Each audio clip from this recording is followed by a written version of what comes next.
सुप्रभात बच्चों, कैसे हैं आप सब? आशा करती हूँ आप सब बहुत अच्छे होंगे। बच्चों, मेरा नाम पायल अग्रवाल है और मैं हूँ आपकी हिंदी की अध्यापिका। आज हम पढ़ेंगे बच्चों पाठ 14 पत्र लेखन।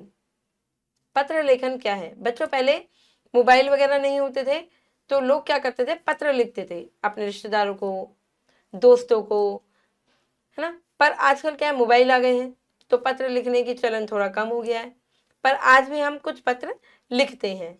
ठीक है।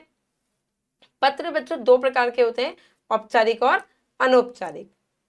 औपचारिक जिनसे आपका रिश्ता नहीं होता, यानी कि आवेदन पत्र, है ना, उनसे आपका कोई रिश्ता नहीं है, जैसे टीचर से, बैंक वालों से आपका कोई रिश्ता नहीं है, तो उन्हें आवेदन पत्र कहते हैं, यानी कि औपचारिक। अनौपचारिक पत्र जिनसे आपका रिश्ता होता है, यानी कि घरेलू पत्र, जैसे आपके रिश्तेदार, आपके चाचा, मामी, मामा, दोस्त, इनसे आपका रिश्ता है। इसमें आप सबसे पहले अलग लिखते हो कि आप ठीक होंगे, आशा करती हूँ आप ठीक होंगे, मैं भी यहाँ ठीक हूँ, है ना, प्रिय करके बात करते हो। पर औपचारिक पत्र में विषय आ जाता है कि अगर आपको छुट्टी के लिए विषय, कि आपको छुट्टी लेनी है, विषय छुट्टी। ठीक है, 1 दिन की छुट्टी, 2 दिन की छुट्टी, ऐसे। चलिए आइए जानते हैं पत्र के प्रकार कितने होते हैं, पत्र क्या होते हैं। पाठ 14 पत्र लेखन। बच्चों, पुराने समय से ही लोग गांव या दूसरे शहर में रहने वाले अपने रिश्तेदारों और मित्रों को पत्र लिखकर अपने बारे में बताते रहे हैं कि मैं कैसा हूँ, तुम कैसे हो, मैं यहाँ घूमा, मैं वहां घूमा, ऐसे पत्र लिखा जाता था। भले ही आज मोबाइल ने इस काम को आसान कर दिया है, क्योंकि भाई वीडियो कॉलिंग हो जाती है अब तो, कि देख लो, स्टेटस जल जाते हैं, फोटोज हो जाती हैं, पहले ये सब नहीं था। परंतु फिर भी भारत के कई शहरों व गांवों में आज भी पत्र लिखे जाते हैं। लोग पत्रों से अपने बारे में दूसरों को विस्तार से बता सकते हैं। देखिए, पत्र के प्रकार। पत्र 2 प्रकार के होते हैं, घरेलू पत्र और आवेदन पत्र, यानी कि औपचारिक और अनौपचारिक। घरेलू पत्र, अनौपचारिक पत्र, ये पत्र घर के लोगों, रिश्तेदारों, मित्रों को लिखा जाता है बच्चों। और आवेदन पत्र यानी कि औपचारिक पत्र, ये पत्र प्रधानाचार्य, अधिकारी आदि को लिखे जाते हैं।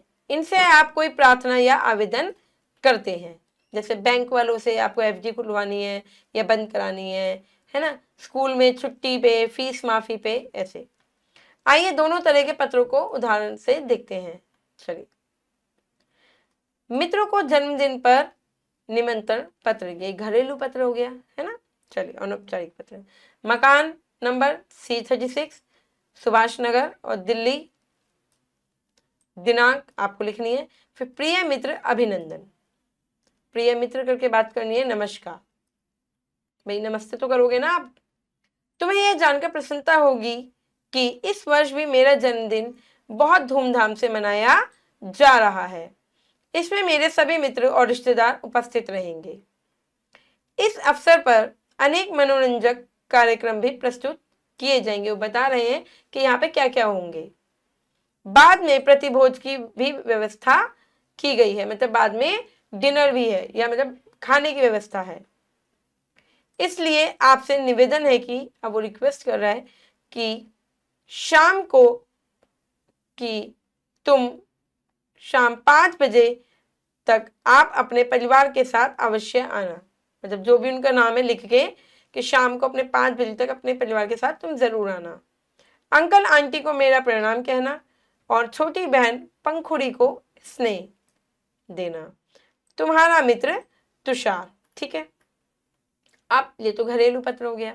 अब करते हैं औपचारिक पत्र, यानी कि आवेदन पत्र। छुट्टी के लिए प्रधानाचार्य को प्रार्थना पत्र, आवेदन पत्र, दोनों का फॉर्मेट बच्चों अलग अलग है। सेवा में श्रीमान प्रधानाचार्य जी, डीपी स्कूल, अपने स्कूल का नाम, प्रीत विहार जयपुर। अब यहाँ पे विषय आता है। ठीक है, 2 दिन के अवकाश के लिए पत्र के विषय क्या है, अब पूरा ना पढ़ के जो आपकी प्रिंसिपल होती है, टीचर होती है, वो ऊपर देख लेती है इस बच्चे ने काय के लिए पत्र लिखा है, मतलब क्यों लिखा है।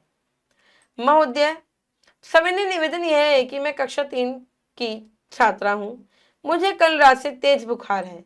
भैया आप रीजन दोगे कि आप क्यों छुट्टी ले रहे हो। डॉक्टर ने मुझे 2 दिन के लिए आराम करने की सलाह दी है।